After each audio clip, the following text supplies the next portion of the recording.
जब दो black holes collide करते हैं तब यूनिवर्स का सबसे पावरफुल और ड्रामेटिक इवेंट्स में से एक होता है।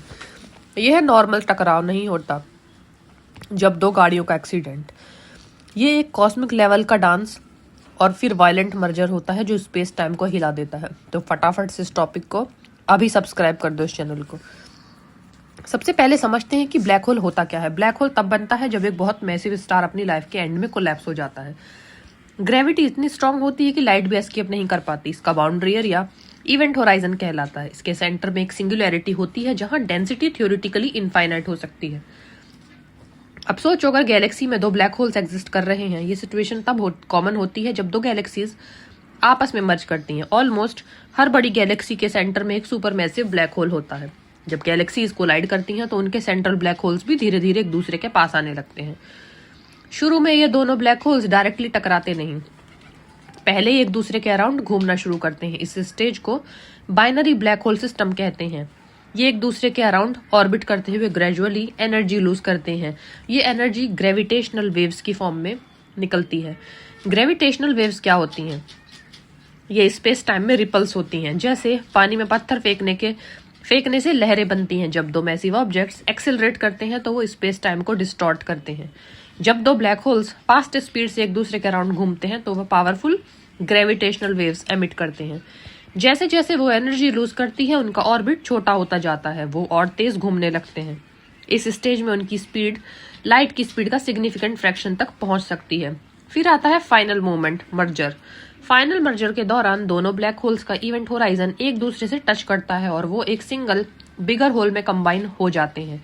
ये प्रोसेस सिर्फ कुछ मिलीसेकंड्स में कंप्लीट हो जाता है, लेकिन इस वक्त जो एनर्जी रिलीज होती है वो अनइमेजिनेबल होती है। इंटरेस्टिंगली, जब दो ब्लैक होल्स मर्ज करते हैं तो फाइनल ब्लैक होल का मास दोनों के मास का एग्जैक्ट सम नहीं होता। थोड़ा मास ग्रेविटेशनल वेव्स के फॉर्म में एनर्जी बनकर निकल जाता है। आइंस्टीन की इक्वेशन E=mc² के अकॉर्डिंग मास एनर्जी में कन्वर्ट हो सकता है। इस मर्जर में कुछ सोलर मासेस के बराबर मास प्योर एनर्जी में कन्वर्ट हो सकता है, जो प्योर यूनिवर्स में सबसे पावरफुल इवेंट्स में से एक होता है। 2015 में साइंटिस्ट ने पहली बार ग्रेविटेशनल वेव्स डिटेक्ट की थी लीगो ऑब्जर्वेटरी के थ्रू।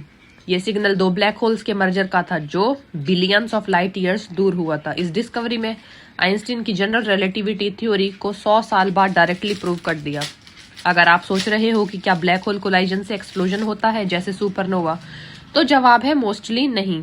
ब्लैक होल्स खुद लाइट एमिट नहीं करते। अगर उनके आसपास गैस या मैटर हो तो कुछ रेडिएशन देखने को मिल सकता है, लेकिन नॉर्मली ये इवेंट इनविजिबल होता है एक्सेप्ट ग्रेविटेशनल वेव्स के थ्रू।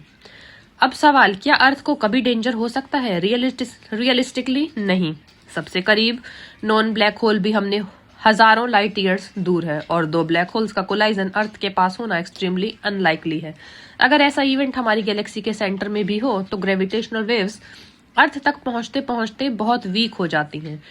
एक और इंटरेस्टिंग पॉसिबिलिटी है किक। जब दो ब्लैक होल्स मर्ज करते हैं कभी कभी ग्रेविटेशनल वेव्स असिमेट्रिकली एमिट होती हैं। इस वजह से नया ब्लैक होल एक डायरेक्शन में हाई स्पीड से शूट हो सकता है। इसे रिकॉइल किक कहते हैं। कुछ सिमुलेशंस सजेस्ट करते हैं कि ये स्पीड थाउजेंड्स ऑफ किलोमीटर्स पर सेकंड तक हो सकती है। सुपरमैसिव ब्लैक होल मर्जर्स और भी ड्रामेटिक होते हैं। इनमें मिलियंस या बिलियंस सोलर मासेस इन्वॉल्व होते हैं। ऐसे इवेंट्स गैलेक्सीज के इवोल्यूशन में मेजर रोल प्ले करते हैं। Scientist future space based detectors जैसे लीजा से ऐसे मैसिव मर्जर्स डिटेक्ट करने की प्लानिंग कर रहे हैं। फिजिक्स के पर्सपेक्टिव से ब्लैक होल कोलाइजन हमें एक्सट्रीमली ग्रेविटी कंडीशन से स्टडी करने का मौका देता है। ये हमें बताता है कि स्पेस टाइम का स्ट्रक्चर कैसे बिहेव करता है जब ग्रेविटी अपने मैक्सिमम लेवल पर होती है। क्वांटम ग्रेविटी और सिंगुलैरिटी के मिस्ट्रीज को समझने के लिए भी ये इवेंट्स इंपॉर्टेंट क्लूज देते हैं। और हम इमेजिन करें कि आप एक सेफ डिस्टेंस पर हो और ये इवेंट देख पाओ, तो आप डायरेक्ट लाइट एक्सप्लोजन शायद ना देखो, लेकिन अगर सराउंडिंग गैस हो तो वो हीट होके ब्राइट रेडिएशन एमिट कर सकती है। लेकिन सबसे स्पेक्टेकुलर चीज होगी ग्रेविटेशनल वेव्स जो पूरे यूनिवर्स में स्प्रेड हो रही होंगी साइलेंटली। शॉर्ट में बोलो तो जब दो ब्लैक होल्स कोलाइड करते हैं तो वो एक कॉस्मिक डांस परफॉर्म करते हैं, अपनी ऑर्बिटल एनर्जी ग्रेविटेशनल वेव्स में कन्वर्ट करते हैं और फाइनली एक बड़े ब्लैक होल में मर्ज हो जाते हैं। ये इवेंट वायलेंट है, पावरफुल है, लेकिन साथ ही यूनिवर्स के नेचुरल इवोल्यूशन का एक हिस्सा भी है। ब्लैक होल कोलाइजन्स हमें ये रिमाइंड करते हैं कि यूनिवर्स स्टैटिक नहीं है, ये डायनेमिक है, कॉन्स्टेंटली चेंजिंग है और कभी कभी अनइमेजिनेबल स्केल पर ड्रामेटिक इवेंट से भरा हुआ है। अब सबसे अमेजिंग बात, हम अर्थ पर बैठकर इन इनविजिबल रिपल्स को मेजर कर सकते हैं और समझ सकते हैं कि बिलियंस ऑफ लाइट ईयर्स दूर क्या हुआ। यही मॉडर्न फिजिक्स की रियल पावर है। तो फटाफट से ऐसे और भी स्पेस से रिलेटेड इंटरेस्टिंग टॉपिक्स के लिए इस चैनल को सब्सक्राइब कीजिए।